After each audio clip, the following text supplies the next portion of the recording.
Up today on the Speed of Culture podcast, we are thrilled to be joined by Dr. Eliza Filby, historian of generational change, bestselling author of Inheritocracy, and founder of the Generational Blueprint.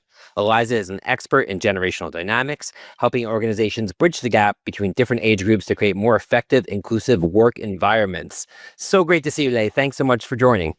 Great to be with you, Matt. So what got you into this particular topic? I mean, I'm a millennial. I'm a geriatric millennial, and I'm really. You and me both. Well, actually, I'm not. I'm a geriatric Gen Xer, so you should feel good for yourself. Right. Okay. So you must share your wisdom with me. I'm a geriatric millennial. I'm a daughter of a boomer. I'm a mother to an alpha. And, I'm also a historian by training, and I'm fascinated by the way in which these sort of generational categories tell a broader story of how society is changing. And there's all sorts of problems with generational categories, right? But there's stereotypes, there's generalizations. It's an art, not a science. But ultimately, what we're trying to do with these categories is understand how society is changing. And that's what I'm really passionate about. So why are there kind of generational differences? What creates differences in, just say, within the workplace between one generation to the next? Well, it's often perceived there's a technological generational divide, there's an etiquette generational divide, there's a sort of difference in values. Do you know what? Actually, the generations have never been more similar. Actually, if you look at sort of how millennials are getting on with their baby boomer parents, they get on hell a lot better today than, say, baby boomers got on with their parents, where the sort of tendency was to rebel against one's parents and so in some ways have a much deeper values divide between the generations. So the first thing, as I always say, is that the generations actually have never been closer together. And number one reason for that is the sort of, as I talk about in my book, is that in economic interdependency. Parents today in the US expect to be funding their kids up until the age of 29, right? And so the sense is we're living in a multi-generational workplace. We're living in a multi-generational, increasingly family structure, often home structure, and we're living in a multi-generational consumer space. And that's where I think, the marketing sector and the advertising sector have really got to get on board with dynasties is not just something for Beyonce Knowles and Succession on TV, right? Dynasties is how families are thinking, multi-generational, building generational wealth, helping generations kind of, achieve what they want to achieve across generations, spending as a multi-generational family unit. And in the workplace, gosh, there's a generational gap, but it's in the age of AI, never been more important for those generations to work together. You need the disruptive spirit of youth, and you need the wisdom that comes from experience. Of course, technology is sometimes something that can bring people together, but I would imagine it can also create kind of gaps in kind of cultural norms, because you have generations like the millennials who grew up with the internet, and obviously you have baby boomers and Gen X who didn't, and then you have Gen Z that grew up with the iPhone, so they expect everything to be instant and mobile, and now you have Gen Alpha who's grown up with AI. And doesn't that impact your worldview in terms of what you expect and kind of the baseline? And isn't that kind of a big underlying cause of generational differences in the workplace? Absolutely. And tech is a major problem. And to be more kind of even more drilled down on what you've just said, which is absolutely right. Millennials are the ones that grew up as analog and then matured into digital, right? They probably had landline phones. They probably had dial-up internet. They are the ones that probably can understand the analog to digital more than any other generation. But actually, it was Gen X that was the first tech generation. The Sony Walkman was the first piece of private technology, right? It was very unlike the jukebox or the record player, which was communal. And then they had the BlackBerry. The BlackBerry was the first piece of tech that enabled you to take your work home with you, right? Smartphone was the first piece of tech that enabled you to take yourself into work. Thus, the beginnings of the blurring of the boundaries between work and home life. Now, you're spot on with Gen Z, because the average Gen Z has had a smartphone in their pocket since they were 13. They're not the smartphone generation, though. They are the social media generation. But what's critical to understanding this generation in the workplace is they had access to the world's information in their pocket since they were 13, which means they have, in many respects, very different views of knowledge and knowledge acquisition, right? If you have the world's information in your pocket, you're not impressed by your elders in the same way, right? Because you can find it out on Google and now ChatGPT, but also have access to the world's marketplace. So that kind of entrepreneurial spirit of making money beyond in an infrastructure of a workplace comes naturally to a generation that's buying and selling trainers on eBay, creating content online and monetizing their skills in a very entrepreneurial way. And so what you've got is a generation now coming into the workplace that have done their studies on ChatGPT, right? So you've got a very different generation coming in with a very different relationship with tech, which is on demand and completely bespoke, who is learning who you are constantly and really kind of understanding even the language that you respond to best. And so that algorithmic generation coming through, which I suspect Gen Alpha will become known as, is kind of this new tech frontier. And Gen Z will feel disorientated by Gen Alpha in the workplace, just as millennials have with Like Gen Z, history right? repeating itself almost. Right. But let's be clear, right? There was a technological divide in the workplace when suddenly we went from having an army of female typists doing all workplace communication to people actually using electronic devices and having to do their own email. There's always been technological innovation in the workplace. There's always been a generational divide. But I think one of the most important things I'm seeing with the workplaces I'm working from the legal sector, the hospitality sector.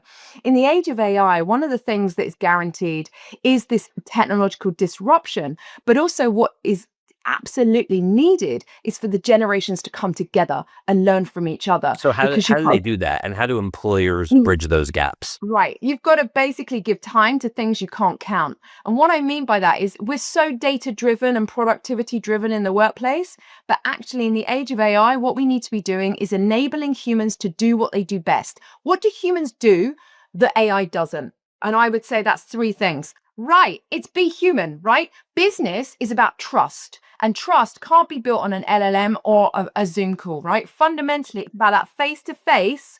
Do I trust this person to deliver what they're going to say they're going to deliver? And so I think there's three areas that really human beings need to really zoom in on. And if you've got kids out there, you're worried about, graduate unemployment or unemployment in the workplace for your future generations, get them doing three things. Learning how to communicate. And when I say communicate, I don't mean stand up and give a speech. I mean learning how to listen, learning how to be empathetic. Second is really learn how to teach someone, how to communicate something that you know about, but also how to learn, be self-taught. And thirdly, learn how to have empathy and care, deliver care. Now, those three things are about maintaining the humanity of the workplace in an age when productivity is going to be supercharged by AI. And actually, that's where the older generations can really teach the younger generations, but it's also where the younger generations can really teach the older generations. My challenge to any business is, do you give people the time to do that? And do you give people the money to do that? Because with hybrid working, with, greater algorithmic workplace practices, actually people don't have time to do that. People It's don't becoming see a other lost art. And then what happens is Right. culture can also erode as well, right? I mean, I think one thing a lot of young people will probably say is the mentorship that they gotten from people with more experience and different experience is what molded them. And I do think you bring up a good point in terms of the remote workplace, where that's sort of an experience that a lot of younger people, unfortunately, are going to be missing out on right now. Right. And look, I learned what I needed to learn in the workplace in my 20s by observing, not always by doing, just watching people take a call, watching people give a presentation, watching people network, gain opportunities. And I'm like, I want to do that. I want to learn how to do that. And I learned by first observing, then doing. And I work with big global companies. That infrastructure of learning is not happening to the same degree. Now, I'm a mum. I work from home. I'm working from home right now. I am not against hybrid working, but I do think it's critical sort of way of thinking about it is when we're in the office, when we're together, what are we doing together? Like, how are we maxing that kind of connection with each other? Are we learning from each other? Are we caring for each other? Are we communicating with each other? Speaking of AI, I've been seeing a lot on LinkedIn lately, people in their late 40s, early 50s who may have just gotten laid off, thinking that like they are kind of being left out of this huge change that's going on. And I just want to get your thoughts on if you think that there is the kind of proliferation of age bias in the workforce, and what both employers and individuals and employees should do about that? Well, actually, do you know what? I would say the evidence suggests it's going against young people rather than That's midlife interesting. So let's talk right about now. both. So, I mean, you think about the graduate sort of unemployment crisis in the EU and the UK and the US, it's very much kind of, partly a response for just a tightening labor market in the aftermath of massive expansion post-COVID. But it's also because, the evidence increasingly suggests because of AI. And actually much more in smaller businesses, medium businesses rather than big, large businesses. It's most obvious because there's just more people that they're not employing in big businesses, but it's happening across the board, right? And across different sectors. What's interesting is actually, if you look at the data on AI, the optimism around AI is in the midlife, mid-career, because they know that they have the critical evaluation skills, they have potentially the networks, they have the black book of contacts, they have those skills that have been nurtured in the workplace for 15 years, and then they're kind of bringing in AI to accelerate them to the next level. Now, however, and most of the jobs that AI is effective right now is those entry level jobs. However, ageism in the workplace starts at 40 for women and 45 for men, right? Undeniable. So it's hitting millennials right now. And the challenge for that demographic is to, number one, recognize that they're not going to be able to cruise to retirement. That thing that previous generations did post 40 is not going to happen for millennials. They're going to have to upskill. They're going to have to remain agile. They're going to have to maybe even career swap. Okay. And definitely realize that career cruising that tends to happen in midlife, particularly when you've got young children, particularly maybe when you've reached a certain salary bracket, I don't think it's going to happen for millennials in the way that it did, frankly, for older generations. And I think secondly is that actually they have so much to offer as the last of the analogs, right? And we talked about it earlier, is like those human skills, those connections, that ability to build trust, pitch, be creative without ChatGPT. That is something you need to learn how to sell I mean, we've all got to be like rampant pitchers of our own skill set, right? And I think as the workplace becomes frankly less secure, that is not going to come naturally to people in midlife, because they're like, but I've worked hard for 15 years. Yeah, I mean, all habits die hard, right? It's really hard to reskill or learn a different way of going through things after you've been doing the same thing for 2 decades or 3 decades. And I'm gonna say something that might sound a bit weird here, but I think women are more agile at doing that than men. And I think you look at the previous kind of deindustrialization in like the 1980s and 1990s, it affected midlife people more than it did young people, because young people just naturally retrain, right? They move to where the jobs are, they upskill, they're no longer, they haven't got, a kind of that stakehold in that career. The place where it really, really impacts people is not people in their 60s. It's people in their 40s. So we really have to make sure, as I said, women do this naturally because biologically our bodies change and reform throughout life. I feel like we're just naturally a more agile gender, right? But I think all of us are going to have to really think about, how do we upskill? How do we sell ourselves? And how do we remain agile? Yeah, absolutely. And when you see if you were to look ahead, maybe 20 years from now, and say you were giving advice to somebody who is a teenager and tried to give them advice in terms of like, what are the skill sets you need to develop to future-proof yourself for where the world is headed, for where the workplace is headed, given intergenerational dynamics and everything we've spoken about, what would that be? So I think number one is learn how to market yourself. Like, right. I think what does that look like? Where does marketing yourself look like? It actually really is important. Building a personal brand, even if you do work in an existing company, being a great ambassador. And that's uncomfortable for a lot of people, right? It's uncomfortable. For some people, it comes natural. For a lot of people, it's quite awkward. Number one is actually learn how to sell, but learn how to also sell yourself. Number two is learn how to be a solopreneur, not necessarily an entrepreneur. Very different things. A solopreneur, it's not about building a team. It's about building your multiple streams of revenue. Okay. Number three is build your human skills. And that's not just being able to pitch and stand up and give a speech. It's being able to listen. It's being able to learn. It's being able to make eye contact. It's nurturing all those wonderful communication skills that keep us human. Number 4 is learn something that no one else knows. And the way that you do that is zoom in on something super niche, super niche. I did a PhD. It was so niche, no one cared about it, let alone tried to copy it. No one cared about it. But the key thing is that I went niche and then tried to expand on who I told about that story. So like really hone specialism, because AI is the generalist. Not everyone's the generalist. AI is the generalist. So hone in on that niche and learn how to sell your expertise. Because we are, as I said, moving into a much more fluid marketplace here, where we're going to have to think beyond just having that one career, beyond thinking even multiple careers with multiple firms, thinking how do I be a solopreneur that has the right human networking skills and the right sales skills and has the ability to sell my expertise to the highest bidder. It's interesting because building your personal brand is something that isn't really what most of us have been taught to do through, our work, our career experience, right? We're asked to go into work and help the company and, drive metrics and listen to what our boss says.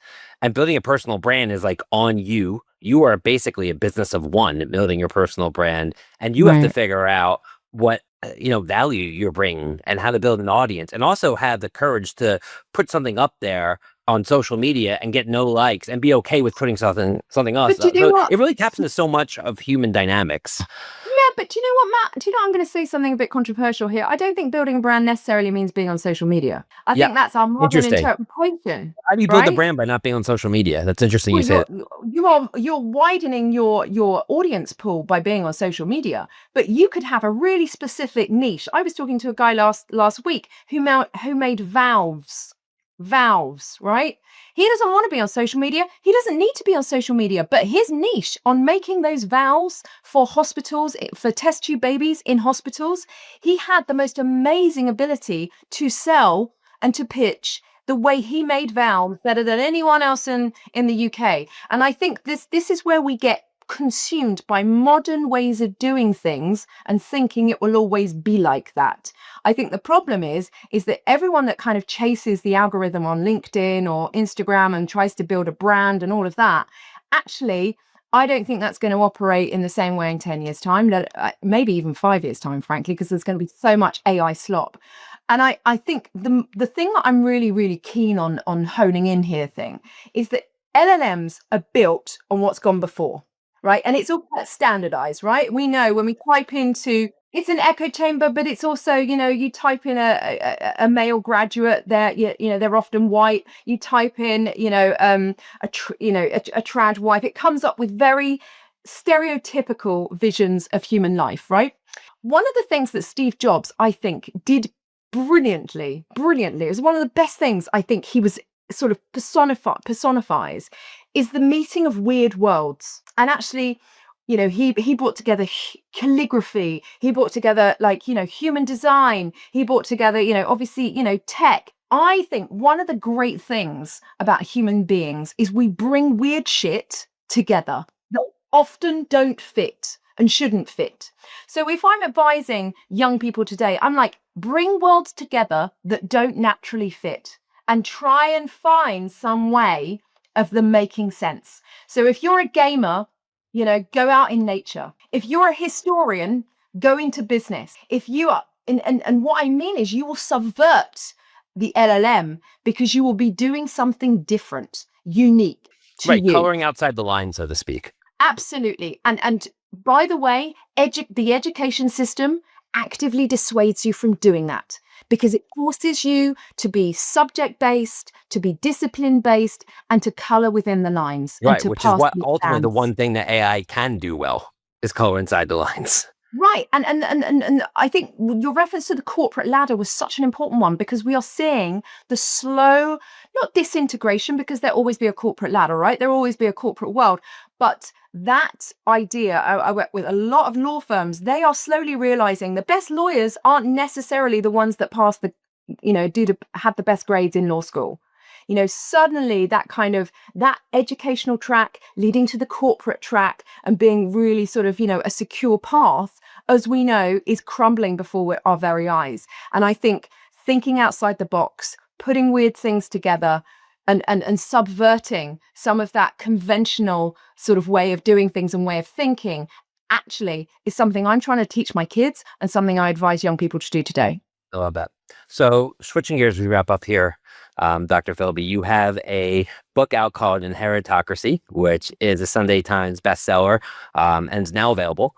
So everyone go pick up a copy of that. Would love to hear about the process of writing a book and what the book is about and what you hope people will take away from it. Oh my God, I love this question because I mean, writing a book is hard, right? I mean, you've done it a lot, and my book is a memoir, actually. I was unfortunate to give birth to my son, lose my father in very quick succession, and then my mother came to live with me, and the COVID lockdown happened, and I went through quite a tumultuous period in my life where, frankly, I grew up. I had to grow up and I had to go through a lot. And I had to go through a lot trying to also go from being quite dependent on my parents in various ways, financially being the obvious one, to them being dependent on me and me parenting my mother. Parenting the parents is something that inevitably happens to us all, right? If we take on that obligation. And so I wanted to kind of talk about this great wealth transfer that the financial services industry talks a lot about and gets very excited about. In the US, it's around $120 trillion, right? It used to be $80 trillion. It's gone up since the COVID pandemic. It's now $120 trillion that is transferring over the next 30 years from baby boomers down to Gen X, millennials, Gen Z, right? And that is, it's already happening. And so you are really seeing, as I said, this birth of this multi-generational contract that has always been there, right? There's always been inheritance. There's always been money flowing down to families, but there's such a considerable amount of money flowing down the family tree. And that's impacting everything from the fact that 1 in 4 Gen Zers now take a parent to a job interview. It's the fact that, 1 in 4 Gen Zers in the US now gets a parent to help with their house deposit, help with that, getting on the housing ladder. It's reflective of the fact that, more and more kids in their 20s are still living at home. It's reflected in the fact that the cost of college has gone up so much. Parents are having to really sub that as well as any other entry points into adulthood. So this inheritance economy, this bank of mom and dad, was something that I experienced and I wanted to write about. And I started it from my story, but it's a much bigger story of a generation of millennials and Gen Z who are living in an inheritance economy where it's not what you're earning anymore. It's not what you're learning anymore. The rewards of education and work are dwindling just at the point when the rewards of having frankly a wealthy mum and dad are becoming ever more determiner of opportunity, not just obviously in the UK where I'm from, but obviously increasingly in the US. Now, generational wealth is an aspirational phrase in American culture, and you are much better, I must say, as a society talking about money than we are in the UK. But it's still really important to understand what the shifting dynamics of the economics of the family are, and how opportunity fits into that. And I wanted to write about that. And I think it has huge implications for marketing and advertising. I think it has huge implications for work, and it has certainly huge implications for families. Absolutely. Well, thanks for sharing that. So to wrap up here, we always ask our guests if there's a mantra or quote that helps encapsulate the professional journey. So just wondering what comes to mind for you. Gosh, delegate. Is what Interesting. It's interesting that's what came to mind for you. At 8 p.m. when I've just delegated the children's bedtime to my husband. Yes, I think as an entrepreneur, and I do see myself as an entrepreneur, I have a team of 5 that look after me. I don't look after them. One of the things that I've really realized is 2 things: is learn to listen rather than speak, and realize what you're not good at and delegate it. Yeah, that's fantastic advice. Well, this has been a great conversation. You clearly, have a very interesting and finite view on where the world's headed based upon generational change. And I hope that, and I know that all of our listeners are going to get a ton of value from it based on all the changes we're seeing. So thanks so much, and wishing you best of luck with the book and everything else that you work on moving forward. Thanks so much, Matt. Absolutely. On behalf of Suzy and our team, thanks again to Dr. Eliza Filby, historian of generational change and best-selling author of Inheritocracy, for joining us today. Be sure to subscribe, rate, and review the Speed of Culture podcast on your favorite podcast platform. Till next time, see you soon, everyone. Take care. The Speed of Culture is brought to you by Suzy as part of the Adweek Podcast Network and Acast Creator Network. You can listen and subscribe to all Adweek's podcasts by visiting adweek.com/podcasts. To find out more about Suzy, head to suzy.com. And make sure to search for The Speed of Culture in Apple Podcasts, Spotify, or anywhere else podcasts are found. Click follow so you don't miss out on any future episodes. On behalf of the team here at Suzy, thanks for listening.